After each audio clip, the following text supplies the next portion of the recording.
নমস্কার বন্ধুরা, আমার চ্যানেলে তোমাদের সবাইকে স্বাগত। এই গরমে আজ আমি তোমাদের জন্য নিয়ে এসেছি কোনো রকম মশলা ছাড়া একদম অন্যরকম ফ্লেভারে টেস্টি রুই মাছের পাতলা ঝোল। তো চলো দেখে নেওয়া যাক। প্রথমেই আমি মাছগুলোকে নুন, হলুদ আর একটু লেবু রস দিয়ে ম্যারিনেট করে নেব। এটা কিন্তু আসামের একটা রেসিপি, নামটা আমার ঠিক মনে নেই, কেউ জানলে অবশ্যই আমাকে কমেন্ট করে জানিও। মাছগুলোকে ভালোভাবে ম্যারিনেট করা হয়ে গেছে, এবার আমি চলে যাব সোজা রান্নার দিকে। তো রান্নাটা করার জন্য আমি আলুগুলোকে কেটে ধুয়ে নিয়েছি। নর্মালি আমরা যেভাবে মাছের ঝোলের আলু কাটি ঠিক সেভাবেই কেটে নিয়েছি। তো প্রথমেই আমি কড়াইতে তেল দিয়ে মাছগুলোকে খুব সুন্দরভাবে ভেজে নেব। তো দেখো মাছগুলো খুব সুন্দরভাবে ভাজা হয়ে গেছে, এবার আমি এক এক করে আলাদা পাত্রে তুলে নেব। এবার ওই মাছ ভাজা তেলে আলুগুলোকে দিয়ে ভেজে নেব।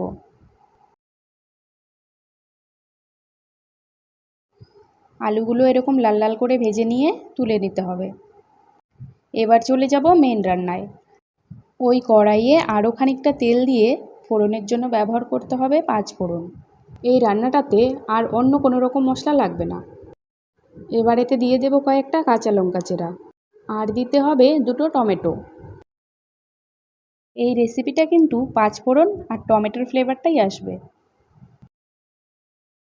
একটু নেড়েচেড়ে নিয়ে এর মধ্যে আমি দিয়ে দেব হলুদ আর স্বাদ মতো নুন।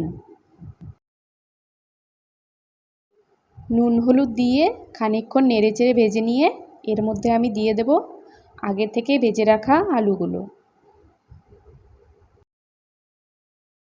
আলুগুলো দিয়ে দেওয়ার পর সব কিছুকে একসঙ্গে কষিয়ে নিতে হবে।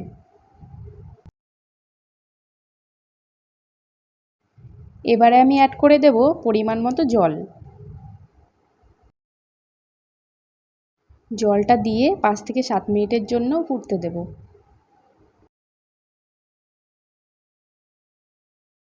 5-7 মিনিট পরে এসে মাছগুলোকে এক এক করে ঝোলের ওপর দিয়ে দেব।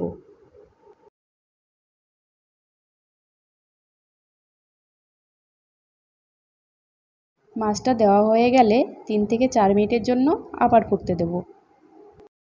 শেষে ওপর থেকে ছড়িয়ে দেব খানিকটা লেবুর রস। রান্নাটা দেখতে সহজ হলেও খেতে কিন্তু দুর্দান্ত। তো আমার এই নতুন রেসিপিটি কার কেমন লাগলো অবশ্যই কমেন্ট করে জানিও। আর তোমরাও বাড়িতে একবার অন্তত ট্রাই করে দেখো।